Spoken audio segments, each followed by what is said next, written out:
El contenido del siguiente programa es responsabilidad de sus realizadores. Te invitamos al convite. Nosotros te abrimos los micrófonos. Tú pon la música, la historia y tu voz. Ponte en sintonía en la Pedagógica Radio y las emisoras comunitarias aliadas. El convite, una sola voz por la educación de los territorios rurales. Dirige y conduce Adriana Mendoza. Adelante, bienvenidos al convite.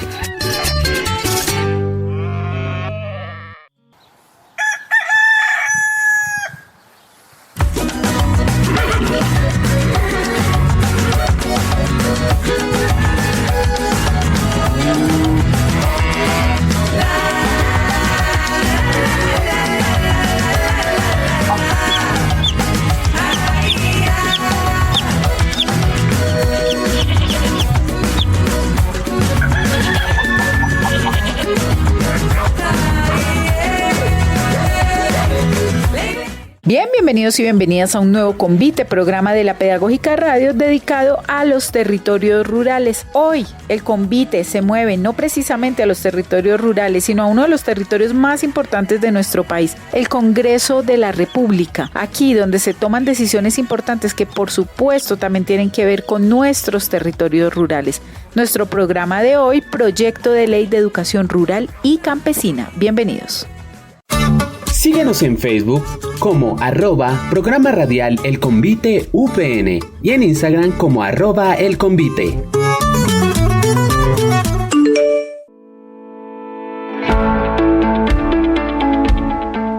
Bien, como les decía, pues este programa hoy aquí desde el Congreso de la República, y hoy yo voy a entregar los micrófonos a las estudiantes de la licenciatura en Educación Rural que han venido hoy al Congreso de la República a entrevistar a Robert Daza. Robert Daza, un líder campesino, un senador de la República que representa al campesinado de Colombia y que hoy nos regala unos minutos para que charlemos sobre esas apuestas que para la educación campesina se están tejiendo en el Congreso de la República con todas las dificultades que ello tiene, pero hablarnos un poco de lo que ha significado poner al campesino en un lugar de importancia en este recinto tan importante para los colombianos como es el Congreso de la República. Hoy en el Congreso entonces se encuentran los estudiantes de la universidad pública, los campesinos, hablando de la educación para el campesinado. Bienvenidos.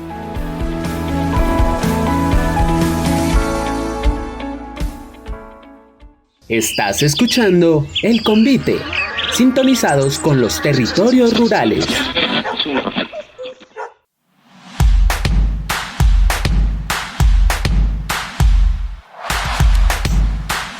Bueno, muchas gracias. Es un gusto que ustedes estén acá en el Congreso de la República.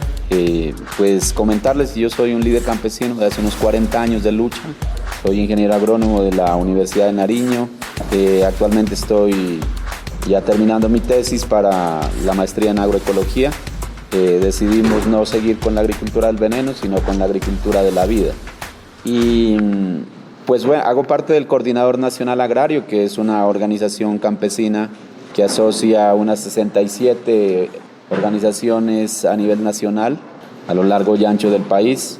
Y más allá me articulo en una plataforma que se llama Congreso de los Pueblos, que ya pues se relaciona con el sector obrero sindical, con la juventud, con estudiantes, mujeres, otros sectores populares, ¿no? Aquí al Congreso de la República llego por mandato de la organización campesina. No es una postura ni una propuesta personal ni individual. Cuando uno es una propuesta colectiva, uno está cumpliendo una misión o cumpliendo una tarea. Aquí no es por vanidad ni por poder económico o poder político, sino hacer una tarea que es conseguir y lograr derechos para las comunidades que uno representa. En este caso, con más fuerza para el campesinado. La primera vez que yo soy senador, seguramente la última, porque ahorita pues en la consulta no nos fue muy bien, estamos en el puesto 30, pero pues seguimos en la lucha, ¿no? Nosotros como campesinos nos habíamos fijado desde hace algunas décadas que debíamos tener reconocimiento igual que los pueblos indígenas afros, que en la Constitución del 91 se les otorgó ese derecho de reconocimiento como población vulnerable, es decir, de especial protección, ¿no? Y también, derechos con enfoque diferencial, es decir, con enfoques especiales, ¿no? Eso lo habíamos venido peleando. Hubo un senador que se llama Alberto Castilla, que estuvo 2 veces antes de mí. No se lo pudo lograr porque el contexto era diferente. Ahora en el 2023 lo logramos, esa reforma constitucional del artículo 64, que ustedes la pueden encontrar en Google, la pueden encontrar el acto legislativo 01 del 2023, donde se reconoce al campesinado como sujeto de derechos de especial protección en la dimensión cultural, ambiental, social y política, en igualdad de derechos que otros pueblos que han adquirido esta misma reconocimiento, ¿no? ¿Eso qué quiere decir? Que nosotros como campesinos hoy tenemos los mismos derechos de los pueblos indígenas, afros, raizales. Pero, no es suficiente, hay que reglamentar. Hay que reglamentar para que eso llegue a política pública, para crear institucionalidad, para que hayan programas que inviertan en presupuesto. Y con esa tarea continuamos acá en el Congreso de la República. Hoy tenemos por lo menos unas 6 leyes que concretan ese tipo de esos derechos de reconocimiento del campesinado. Hay una ley que es la Ley de Acueductos Comunitarios, que la venimos tramitando con la Red Nacional de Acueductos Comunitarios, que la tenemos a un debate ya de aprobarla.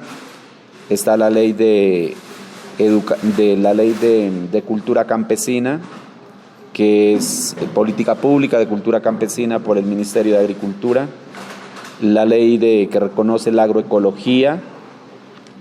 Tenemos la ley, un proyecto de ley que crea un Fondo Nacional de Educación Campesina, que este fondo ya lo tienen los pueblos indígenas y es un apoyo para los estudiantes, las estudiantes que estén matriculadas en una universidad pública para alimentación, transporte y alojamiento. Eso lo tienen los pueblos indígenas, entonces en igualdad material de derechos nosotros lo propusimos, está en un primer debate ya aprobado, ahorita estamos esperando agendamiento en la plenaria del Senado para el segundo debate y luego los otros 2 debates en Cámara. Y el 6º proyecto de ley, que yo destaco entre tantos, es el proyecto de ley de educación rural y campesina. Este proyecto de ley de educación rural y campesina viene acumulado con otros 3 proyectos de ley. Uno que presentó la senadora Sandra Ramírez, que era el Plan Nacional de Educación Campesina, producto de los acuerdos de La Habana. Otro proyecto que presentó la senadora Soledad Tamayo, que es el de educación rural, ¿sí? Y nosotros presentamos el proyecto de educación campesina. Nosotros le hicimos énfasis en lo campesino porque el sujeto es el campesino. Sí, el sujeto no es el indígena, no es el afro, no es el habitante de la ruralidad, sino el sujeto es el campesino, que tiene, unas características y que incluso, ya hay unas elaboraciones, caracterizaciones que se han hecho de qué significa ser campesino. Entonces, esos proyectos se acumularon y hoy ese proyecto es el de educación rural y campesina, donde, nosotros propusimos 3 ejes fundamentales. Uno es el mejoramiento de la formación para los docentes y las docentes rurales, ¿no? Administrativos, todo lo que tiene que ver con la ruralidad. Segundo es mejorar los ambientes escolares, es decir, infraestructura adecuada para hacer el ejercicio pedagógico. Y tercero, que es el más importante, transformar o reformar, o crear, prácticamente unos contenidos educativos que tengan mucha conexión con la cultura campesina. La niña, el niño, la juventud campesina se está formando en este momento con unos contenidos que muchos de ellos son extraños a su cultura y a su territorio. No construye arraigo territorial ni tampoco comunitario ni campesino.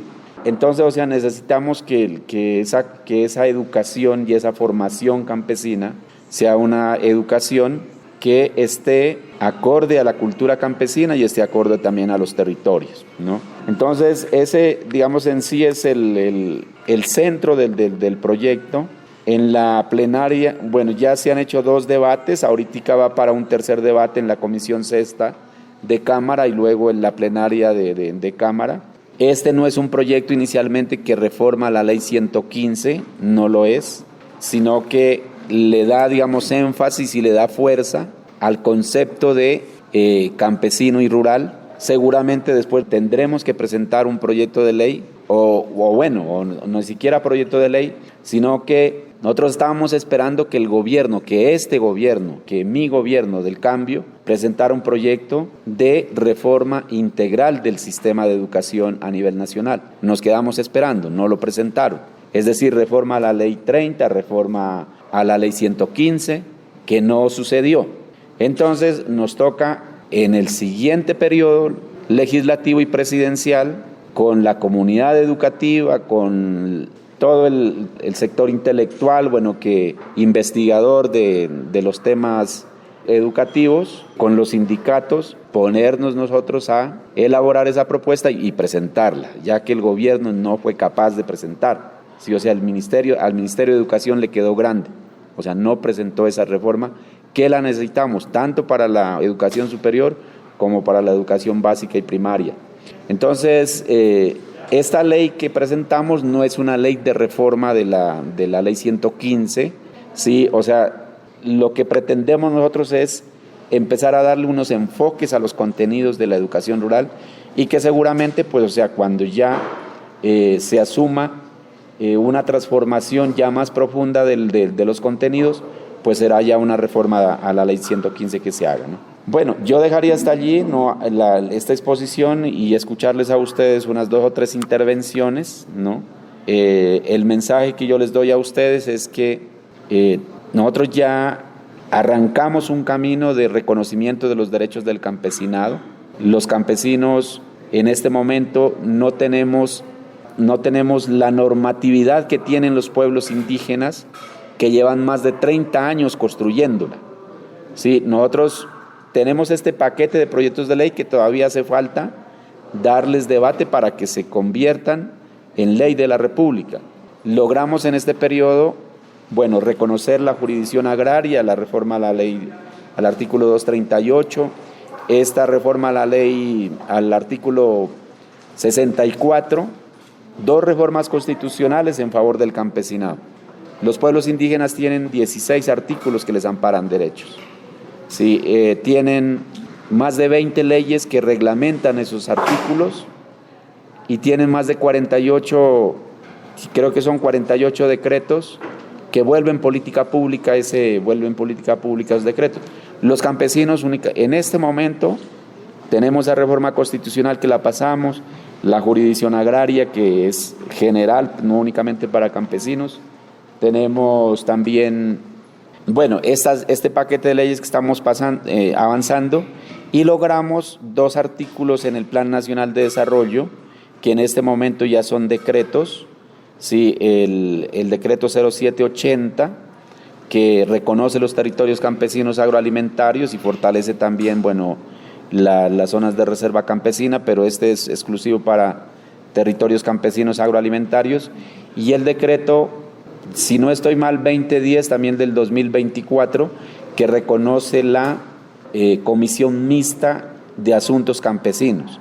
La Comisión Mixta de Asuntos Campesinos es un grupo de campesinos, son 26 campesinos y campesinas, representantes de organizaciones campesinas como el CNA, como la ANU, como Fensuagro, etcétera, etcétera, de carácter nacional, y hay otros 36, me parece, que son ya delegados de territorios, de organizaciones territoriales, departamentales, como la Mesa Agraria del Departamento de Nariño, por ejemplo. Entonces, esa Comisión Mixta de Asuntos Campesinos se reúne cada 2 meses, cada 3 meses con el Gobierno Nacional a debatir 3 asuntos. 1, derechos humanos del campesinado; 2, reforma agraria; y 3, política pública del campesinado. Entonces, eso es lo que hemos logrado hasta ahora. y pues necesitamos seguir trabajando, necesitamos seguir avanzando en tener más normatividad, en tener más institucionalidad, en tener presupuesto, en tener programas de inversión para el campesinado, porque en últimas, si no hay institucionalidad, si no hay recursos de inversión, todo se queda sencillamente en un discurso. Por eso en el próximo Plan Nacional de Desarrollo tenemos ya la propuesta de presentar un capítulo campesino que recoja todas estas iniciativas de inversión campesina y tenga eso como fuente ya de inversión, pues para que haya plata donde resolver las necesidades del campo, que estamos atrasados 30, 40 años atrás, bueno, de zonas donde el Estado ha invertido, ¿no? En acueductos, en vías de comunicación, educación, salud, en oportunidades de trabajo, etcétera, etcétera. Bueno, ese es el trabajo que venimos haciendo, pues, y quedo atento pues a unas 2 o 3 preguntas o 4, bueno, y escucharles, y seguramente después podremos habilitar, si les gusta a ustedes, habilitar otro espacio. Bueno, yo tengo, pues primero de todo, buenos días. Sí. Tengo una pregunta en cuanto a, bajo la producción del proyecto de ley que ustedes están ahorita buscando, ¿qué retos han enfrentado frente al Congreso? Pues porque no todos están de acuerdo con esto, ¿no? Muy buena pregunta, sí, porque nosotros hoy tenemos una composición un poco más favorable frente a otra composición histórica, ¿no?, que era muy desfavorable. Favorable quiere decir que todos estos movimientos sociales, sectores del cambio, como decimos nosotros, hoy tenemos por allí un 30, un 40% de los votos con los cuales se pasa un proyecto. Sí, en el Congreso, en el Senado de la República, un proyecto se lo aprueba en la plenaria con 53 votos, ¿no? Hoy con 53 votos, o sea, tienen que estar sí o sí, y bueno, pueden ser, si es mayoría no calificada, pues, o sea, para pasarlo puede ser con 40, bueno, menos votos, pero siempre tiene que haber quórum de 53, ¿no? Si no hay 53 senadores, senadoras allí en el recinto, o sea, no se puede darle trámite. Eso ha sido una dificultad bastante grande. Nos ha tocado de hacer acuerdos con el Centro Democrático, con el Partido Conservador, con otros partidos, que en últimas ellos lo que hacen es proteger sus intereses. En lo agrario, ¿qué intereses protegen? Pues los intereses de los terratenientes, los intereses de los grandes gremios de la producción, por ejemplo, los dueños de los ingenios, los dueños de las palmeras, los dueños de las bananeras, que no son campesinos. Ellos no son campesinos, ellos son empresarios de la producción. El campesino es el que tiene la tierra, trabaja la tierra, produce alimentos, cuida el agua, tiene una cultura, tiene un relacionamiento. Esas dos cosas hay que diferenciarlas. El campesino no hace monocultivo, es decir, un solo cultivo, como el cultivo que hay desde la Virginia hasta Santander, 256 kilómetros sembrados solo de caña nomás, destruyendo el ecosistema, destruyendo las fuentes de agua, destruyendo todo, incluso destruyendo el tejido social.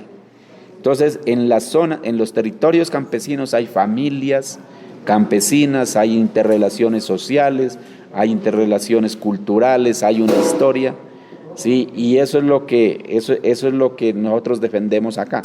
Entonces, cuando llegamos al escenario del Senado de la República o del Congreso de la República en Cámara también, se hace evidente esa composición. Y nos toca de hacer acuerdos. O sea, ¿qué acuerdos es? Pues no con la contundencia que nosotros quisiéramos que se consigan el reconocimiento de los derechos, pues hay que pasar estos proyectos de ley. Por ejemplo, en el campesinado como sujeto de derechos, nos tocó de bajarnos de una categoría que es la categoría política del sujeto campesino. La propuesta nuestra era campesinado como sujeto político de derechos y de especial protección. ¿Qué quiere decir eso? Que ese sujeto político tiene ya, digamos, el derecho de tomar decisiones en el territorio, de transformar ese territorio a partir de sus propias decisiones. Pues, o sea, nos tocó bajarnos de esa palabra político, ¿sí? Y quedarnos como de especial protección. Sí, o sea que el sujeto de especial protección ya es un sujeto que el Estado es el que lo protege. Sí, el Estado es el que lo protege. Y el sujeto, la comunidad, o sea, las decisiones que tomen, por ejemplo, frente a la llegada de un megaproyecto minero, ¿sí? La comunidad dice, no, aquí no se hacen megaproyectos mineros, pues entonces, o sea, no tienen toda esa autonomía para decidir, no se hace ese proyecto minero, sino tiene que estar bajo la regulación constitucional, la regulación de las leyes y de toda la normatividad que se mueva en eso, ¿no? Entonces, estamos en minoría, nos toca de hacer acuerdos. Este tema de la educación campesina, por ejemplo, creo que fueron como 17 proposiciones ridículas, por ejemplo, como que el pensum de la educación campesina no tiene que llevar a los niños, a las niñas, a un pensamiento socialista, ¿sí? Que no tiene que ser una educación para vulnerar la dignidad de las mujeres. O sea, yo creo que esas son cosas que están establecidas en la Constitución, en la ley. Hay sentencias de la Corte Constitucional, y ningún proyecto de ley puede ponerse por encima de la Constitución ni de las sentencias de la Corte Constitucional, ¿sí? Entonces salen ese tipo casi que de advertencias, y pues prácticamente son como argumentos a veces para detener los proyectos de ley, pero ahí vamos avanzando. Esperamos que en el próximo periodo seamos 55 senadores, 86 representantes de la Cámara, para poder desarrollar pues toda esta agenda que tenemos represada, pues, y que no se la ha podido desarrollar en este tiempo. Pues a mí me gustaría que su merced nos contara un poco más frente al mandato de organización campesina. Pues usted nos menciona que usted fue como elegido por este mandato, y pues se han desarrollado una serie de propuestas en las cuales pues usted encabeza, pues es como el vocero de este mandato, ¿no?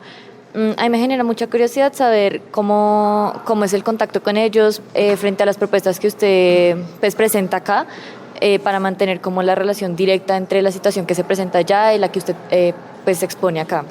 Bueno, sí, frente a la relación con el campesinado, más específicamente con el Coordinador Nacional Agrario, del equipo de trabajo siempre hay una interlocución fluida con las directivas, con la asamblea con la asamblea campesina, con la comisión mixta, hay un acompañamiento y asesoría permanente. Y lo que se tramita acá en el Congreso de la República, por lo menos, o sea, las propuestas que yo tramito son consultadas con ellos y aprobadas con ellos.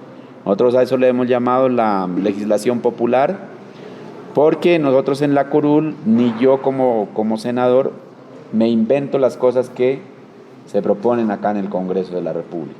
Así fue, por ejemplo, el proyecto de ley de acueductos comunitarios o de gestión comunitaria del agua, que la Red Nacional de Acueductos Comunitarios fue la que hizo todo el trabajo, entregó el texto y dijo, bueno, no le mueve una coma, si acaso hay que hacerle cambios en esos acuerdos que hay que hacer, que tocó de hacer cambios. No soy yo quien toma las decisiones, sino son ellos en el momento del debate, porque ellos están presentes en el momento del debate. Y si nosotros no estamos consultando personalmente porque se los hace entrar al debate, también, o sea, oye, con los medios tecnológicos se consulta. Y bueno, y lo otro, pues, o sea, entregar informes semestrales, anuales. Sí, ahora la próxima semana yo me voy hoy me voy para la costa, porque tenemos la Asamblea Nacional del Coordinador Nacional Agrario, donde se va a presentar el informe de los 3 años, la evaluación que ellos hacen, y ya definir cuál es la agenda para el siguiente periodo. Bueno, en el documento que se habla del proyecto de ley, dicen que no hay algo definido como tal para la educación superior. ¿Qué visión o iniciativas a futuro tienen los senadores o tiene usted, teniendo en cuenta que a muchas personas campesinas nos toca desplazarnos a otras ciudades para recibir educación superior por la falta de oportunidades? Nosotros en la educación campesina la estamos mirando como un proceso, ¿no? A corto, mediano, largo plazo.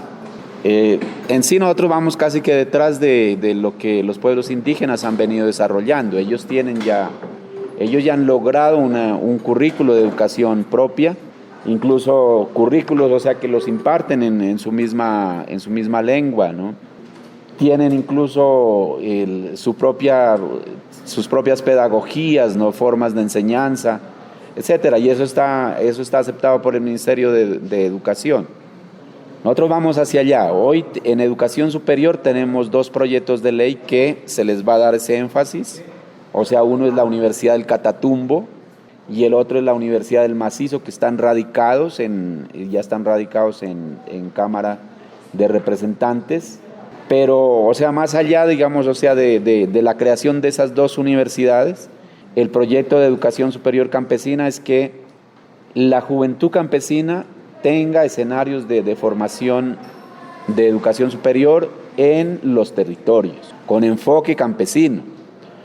Los indígenas, ellos tienen ya 3 universidades, creo, sí, o sea, la Huaín, que está en Popayán, la otra universidad, bueno, del pueblo, ¿cómo son del pueblo Misak, ¿sí? Que les dicen o les decían guambianos, y el otro es de la Universidad del Pueblo Pasto, ¿sí? La Escuela de Derecho Propio del Pueblo Pasto. Pero, o sea, la más avanzada es la educación, la Huaín, ahí en Popayán.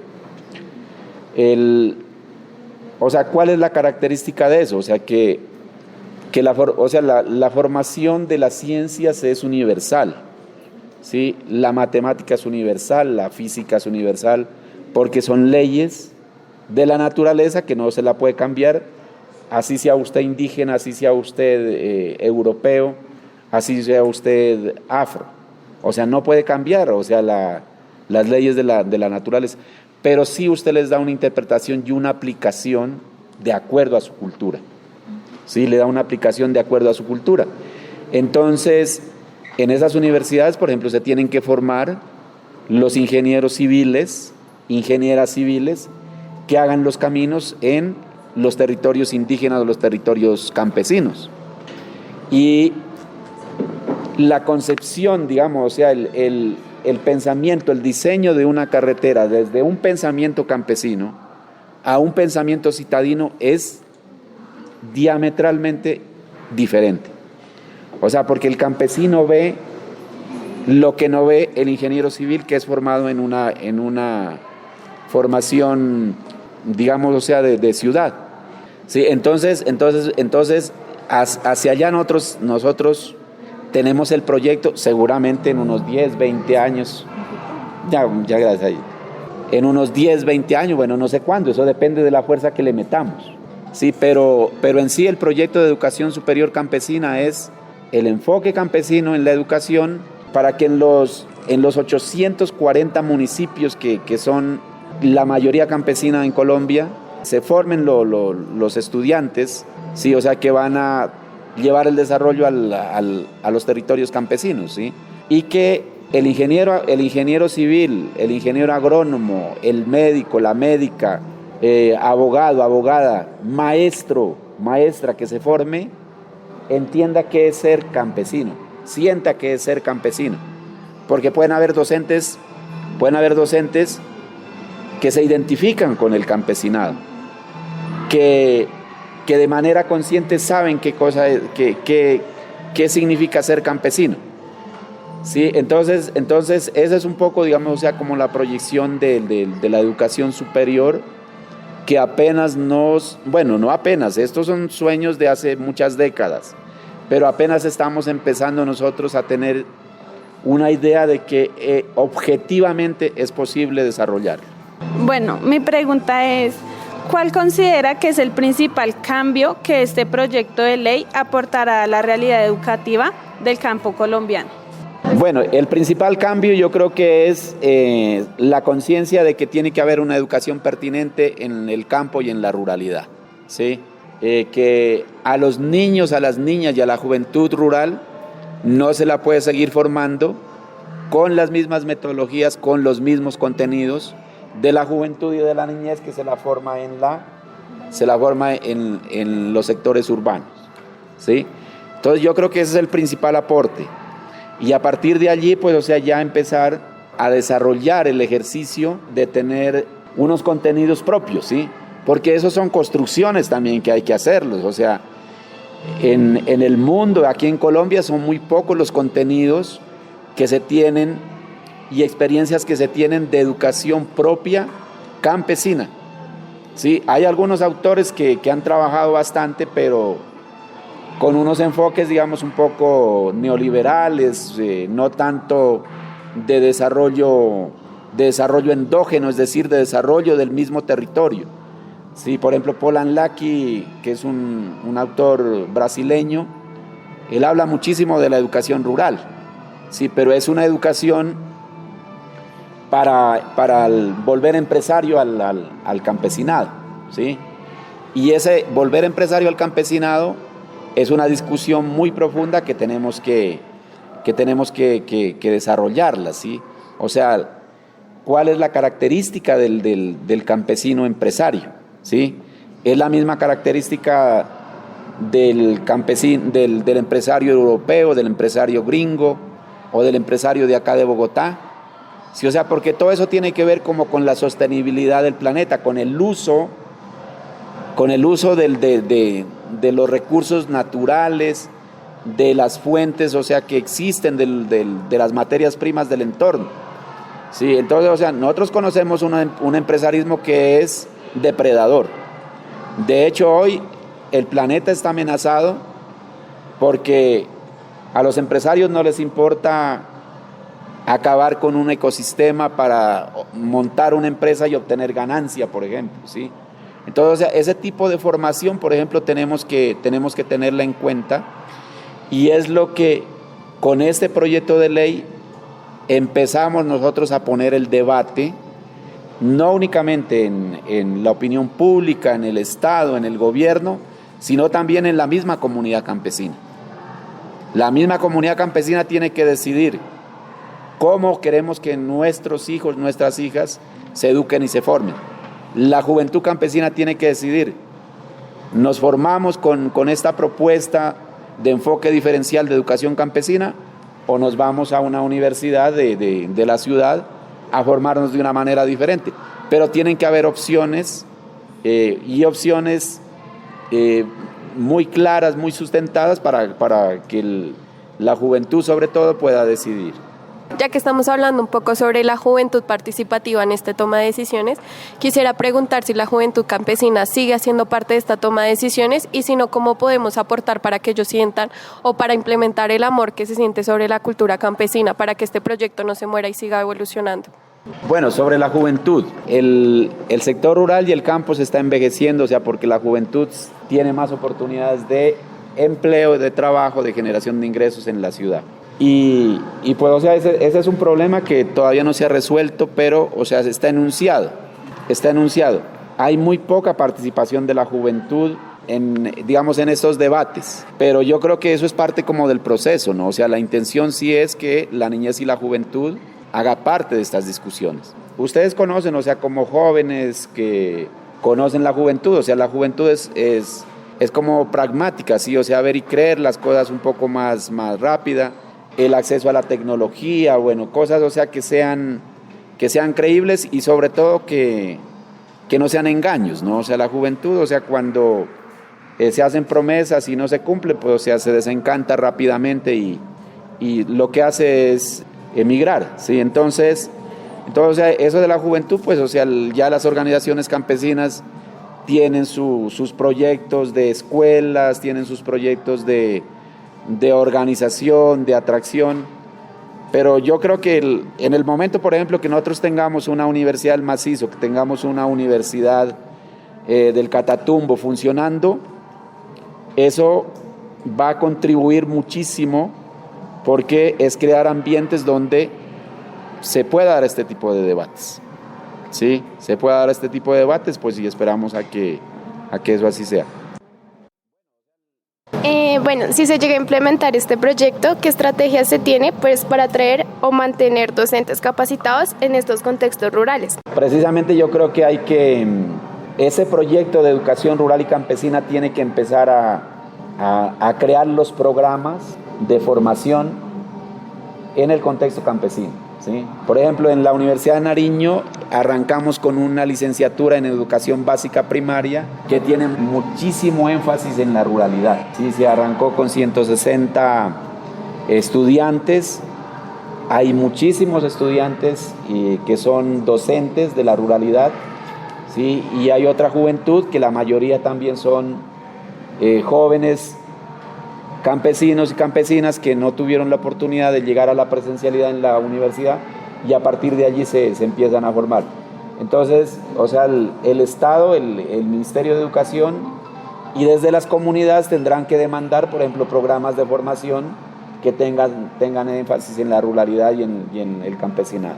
Hay como tres proyectos de ley que se unen para generar esta propuesta de educación rural y campesina, y hay un elemento que usted nos ha nombrado y que es clave allí y tiene que ver con el tema de lo agro, que también se está moviendo una reforma agraria. ¿Cuál es el vínculo de esa reforma agraria con una propuesta de educación rural? Bueno, yo quiero decir que, bueno, ahorita contestamos eso, pero también decir que lo campesino no es solamente agrario. Sí, o sea, como ya les mencionaba, lo campesino también es la medicina, también es la docencia, también es la ingeniería civil, el medio ambiente, etcétera, etcétera, ¿sí? Porque a veces nosotros corremos y eso es, digamos, o sea, como la fuerza del concepto que se tuvo históricamente y se tiene todavía del campesino, que el campesino es el que produce los alimentos. El único que puede ser campesino es el que produce los alimentos y no. O sea, docentes campesinos, ingenieros civiles campesinos o ingenieras civiles campesinos, abogadas campesinas. Sí, o sea, yo creo que eso tiene que quedar muy claro. Ahora que el contexto socioeconómico principal y prioritario del campesinado es el agro, es la agricultura, pues eso es evidente. Y eso es lo que también nosotros estamos defendiendo para el campesinado, que ese fue otro concepto que en una reforma constitucional que se hizo del artículo 65 de la Constitución, donde se metió el concepto de soberanía alimentaria. El concepto de soberanía alimentaria es la garantía y la capacidad que tiene una comunidad para producir sus propios alimentos. La seguridad alimentaria es para tener los alimentos, ¿no? Para tener el acceso a los alimentos. Aquí en este país nosotros tenemos seguridad alimentaria. Tenemos seguridad en los cereales, pero los cereales nosotros no los producimos en Colombia. Los cereales, el 97% los estamos trayendo de Estados Unidos, Canadá, Europa, bueno, incluso hasta de Bolivia. En la pandemia ustedes lo vieron. En la pandemia se escaseó el pan. ¿Por qué? Porque cerraron el puerto de Buenaventura y el trigo dejó de ingresar a Colombia. Eso es la seguridad alimentaria. Entonces, o sea, son decisiones políticas porque los gobiernos alimentan la oferta de alimentos sin importar de dónde los obtienen. La soberanía alimentaria obliga a los estados a producir los alimentos en su propio territorio. Y en su propio territorio, ¿quién está produciendo alimentos aquí? El campesinado. El campesinado, porque, bueno, si bien el azúcar es parte, digamos, o sea, de la economía de la canasta familiar, pero esas 250 kilómetros sembrados de caña, por ejemplo, que solo producen azúcar, no es solamente producir azúcar para consumir el país. Creo que es un 16% de ese azúcar que se queda en Colombia, el resto se va para otros países. Ese Valle del Cauca no alimenta ni a Cali siquiera. Allí dejaron de producir plátano, dejaron de producir maíz, dejaron de producir yuca, que antes se producía. Y por una decisión política de unas formas de agricultura, pues o sea, acabaron con toda esa seguridad, esa soberanía alimentaria que tenían allí y sembraron solo caña. Cierran las carreteras, ¿sí? del norte y del sur, y Cali se muere de hambre. No hay soberanía alimentaria. Entonces, la formación que nosotros tenemos como, digamos, o sea, el énfasis, digamos, y el enfoque que se le da a la educación rural es precisamente para que la niñez, la juventud campesina asuma también esa misión que se tiene como grupo social para la humanidad, que es producir una alimentación, garantizar una alimentación, pero en unas condiciones de trabajo digno. Y derecho a la tierra, ¿no? Sí, de trabajo digno y de reconocimiento de su trabajo con dignidad, porque los campesinos producen comida y cuando van al mercado los están quebrando, les están pagando a precios que no son, ¿sí? Y claro, obviamente también esto tiene que ver muchísimo con el derecho a la tierra porque, pues, o sea, el campesino aquí en Colombia está produciendo en media hectárea, en 1 hectárea. Aquí las vacas de la Forit tienen más tierra que el campesinado, que una familia campesina, y eso es parte también, o sea, de las reformas que hay que hacer, de la redistribución que hay que hacer y de la equidad que tenemos que buscar y del derecho que tenemos que lograr como campesinos, ¿no? Entonces, o sea, este tema de la tierra, la producción de alimentos, pues obviamente va muy ligado, ¿no? a todos estos desarrollos que tenemos ¿listo? Un mensaje para los maestros. Para los maestros, para los académicos, académicas, ¿no? Hay que investigar más, hay que trabajar más, hay que disponerse para entender el contexto campesino, la condición campesina, el concepto campesino y de ruralidad, y mirar a ver qué sobre todo ustedes que trabajan la pedagogía, o sea, cómo sería una pedagogía desde la ruralidad, desde lo campesino.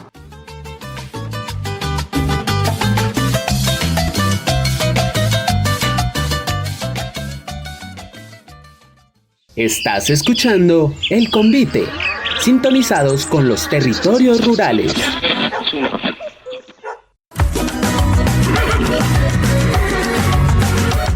Bien, se nos acaba el tiempo. Queremos agradecerle a Robert Daza por habernos acompañado en este espacio, por habernos permitido estar en este escenario que es el Congreso de la República. Gracias a él pudimos estar acá, entrar, conocer, los estudiantes pudieron recorrer estas instalaciones, pero sobre todo pensarse la educación rural. A nuestros oyentes agradecerles su escucha y recordarles seguirnos en nuestra página en Facebook, Programa Radial El Convite, y por supuesto en la página de la Pedagógica Radio para seguir este y otros convites, y nos vemos en un próximo convite.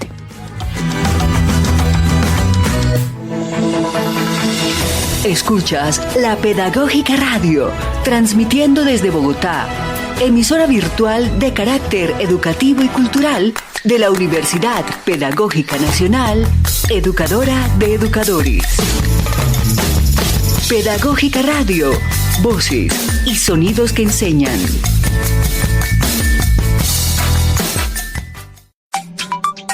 Llegamos a tus oídos a través de los dispositivos móviles de la red que nos interconecta contigo y con miles de personas en Colombia y en el mundo.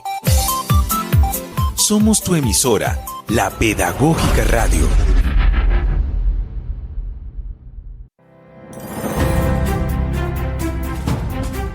Nuestra radio transmite, comunica, informa, divierte, entretiene y lo más importante de todo, enseña.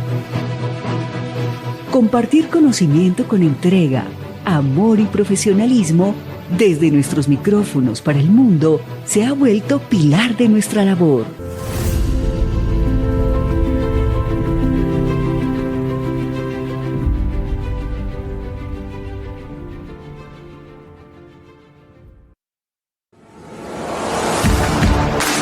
Desde Bogotá escuchas La Pedagógica Radio, emisora educativa y cultural de la Universidad Pedagógica Nacional.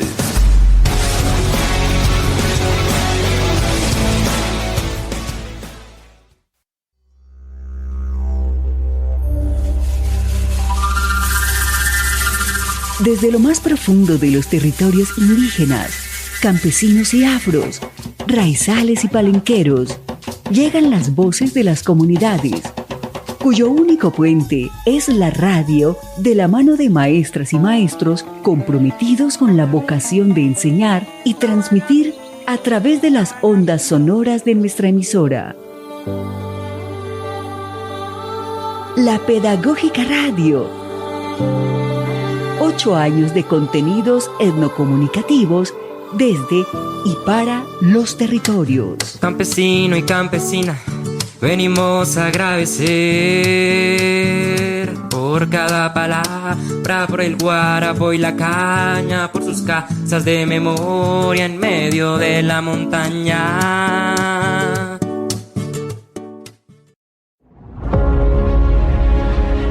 La Universidad Pedagógica Nacional tiene una fuerte conexión con las comunidades, promoviendo proyectos de impacto social, propendiendo por formar docentes críticos, reflexivos y creativos. Universidad Pedagógica Nacional. 70 años siendo la educadora de educadores.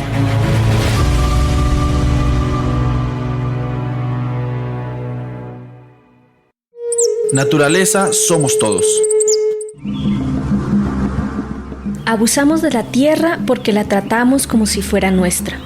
Cuando la veamos como una oportunidad a la que pertenecemos, puede que la tratemos con amor y respeto.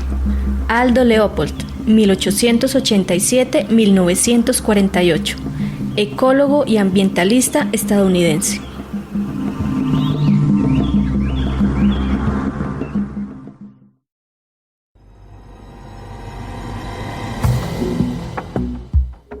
Legado Orlando Fals Borda.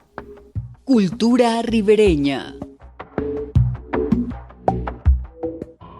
Pero cuando decimos cultura ribereña, no es cualquier cosa, es el arte de vivir al pie de un río y de las ciénagas y de los caños que se forman especialmente en esta depresión.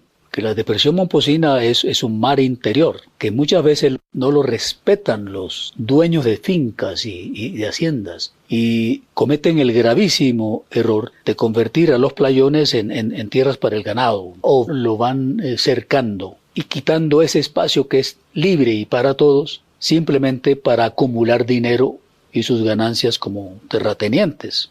En otras palabras, esa cultura del río se ve amenazada por la mentalidad capitalista acumulante de los ribereños más pudientes.